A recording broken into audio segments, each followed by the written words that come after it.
Әдетте қарбалас тірліктен қолы босамайтын ата-анасы жанында қалып, бар назар өзіне ауғанда, бала көңіл шаттанады ғой шіркін. Көптен бері Әсем мен Мадияр өз ұлы мақсатқа көңіл бөлмей кетіп еді. Ертелікке жұмыс басты бұл жаз жұп, күн қараңғыда үйіне оралады. Ұлын 5 жасында сүндетке жатқызып, бүкіл ағайын туған туыстың басын қосып, Құдайы тамақ берді. Жұмыс басты болғандықтан көбіне жиын тойдан қалып қоятын Әсемге есеппен сыйласатын мына заманда ешбір абысыны қол ұшын созбады. Күн ыстық, шыжып тұрған кез. Ертеңіне тал түске ыстыққа қалмайын деп бүкіл ыдыс-аяқты далада асыға жуып жатты. Мақсат анасының аяғының астына оралып болар емес. Ары ойна, ыдыстарды сындырасың деген анасының сөзіне құлақ асар бала жоқ. Жердің бәрі шылқа-жылқа су болған соң, аяғы тайып алма салатын шиша ыдыстың қырына дәл аузымен құлады. Шырылдап жылап аузының бәрі қан жоса болды. Шиша сынып, үстіңгі ернін мұрнына дейін екіге айырып жіберген еді. Ол аздай майда сынықтар тісінің араларына кіріп кетті. Бірнеше тісі сынып қалды. Әсемнің зәресі зәр түбіне кетіп, баласымен қосыла жылап жүр. Қолы дірілдеп, әрең дегенде жедел жәрдем шақырды. Ауруханаға апарып, шиша қалдықтарын алып, ота жасап, ернін тігіп берді. Баланың құлағанының жақсылығы сол, от басында жылулық, бала жүзінде риясыз қуаныш пайда болды. Әйтпесе, соңғы кезде балаға уақытлы көңіл білмеудің өзі жас жұптың осал тұсы болып көрінетін. Алайда, ерніндегі тігістің жазылуы қиынға соқты. Қайта қанап, су тиіп іріңдей бастады. Баланың жылауы көбейіп, байланып тым ынжық болып кетті. Мадияр мен Әсем бұрындары балаларының бұлай бұл сөйлегеніне мәз болса, кейде мезі болып ұрсып жататын. Көп сөйлемеуді бұйыратын. Енді міне, оның сыңғырлаған үнін еститін емес, ыңырсып, кейде саусақтарымен нұсқап көрсетіп қалауын сөзбен жеткізуді тоқтатты. Ерніндегі жара ауыратын болғандықтан, сөйлегісі келмей жүрген болар деп әке-шешесі қатты назар аудара қойған жоқ. Әсем мұғалімдік қызметінен уақытша демалыс алып, баласына өзі қарап жүр. Баласының жылауы күн сайын үдей түсуде. Алғашында жаны ұшып, ұлын ұрыспай мәпелеп жүрген ана байғұстың төзімі таусылуға шақ қалды. Мақсат көбінесе бала бақшада болып, әке-шешесін мазаламайтын. Сенбі күндері Әсем өзінің анасына апарып тастаушы еді. Енді міне, өз баласын өзі жақтыра алмай, әрең шыдап жүр. Анасына қоңырау шалып, жиен немересін тым еркелетіп жібергенін айтпақ болды. Алло, мама, қалыңыз қалай? Жақсы шүкір. Қызым, өздерің қалайсыңдар? Мақсат тәуір болайын деді ме? Жоқ, қайдағы, керісінше еркелеп, ынжықтанып жүр. Әбден еркелетіп жіберген сияқтысыз. Ерке болсын, бұзық болсын мейлі, ең бастысы аман болса болғаны, деді шешесі. Қандай пәледен аман қалды емес пе? Телефонды берші сөйлесейін. Мақсат әжесіне бірдеңелерді айтқысы келгенмен сөйлей алмай, ыңылдап қойды.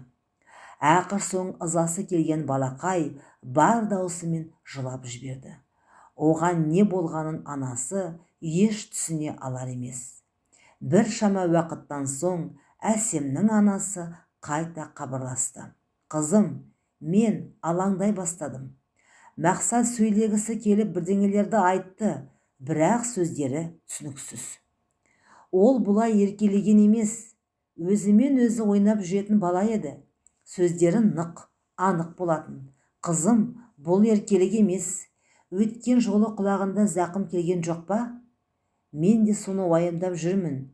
Жаныма маза берер емес. Оны тезірек дәрігерге көрсет. Я, Мадияр да солай айтып жатыр. Ертең тексертуге алып барамын. Мадияр жұмыста болғандықтан Әсем баласын жетектеп ауруханаға барды. Расымен де баланың сөйлеуіне байланысты ақау бары расталды.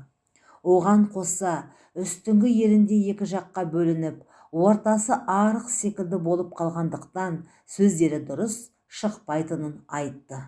Міне, сол күннен бастап Әсем өз-өзін жеп қоя жаздап жүр. Ана байғұс баласының бұл көрген азабына өзін кінәлі сезініп, жастан көзі құрғайтын емес. Күн сайын ұйқыдағы ұлынан кешірім сұрап, көзіне жас алып қалады. Қайтсем де емдетем деп.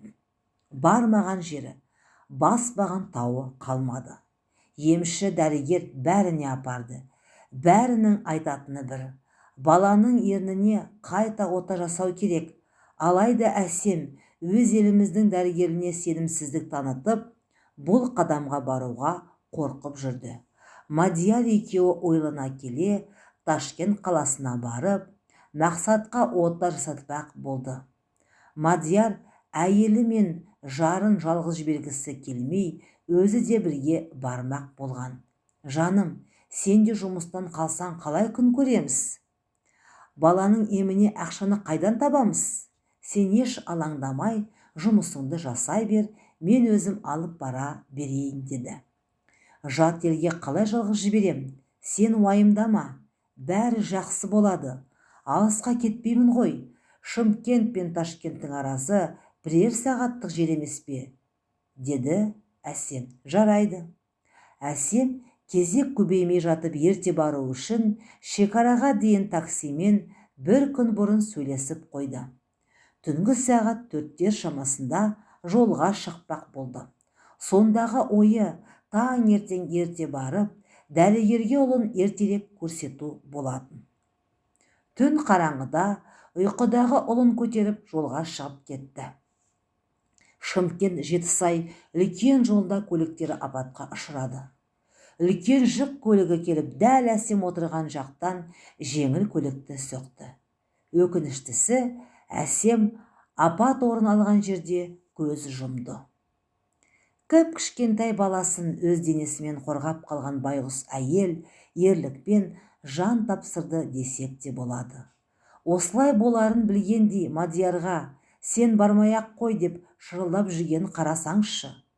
Періштедей балақай анасының өлі денесін өз көзімен көріп, тіптен шошып қалды.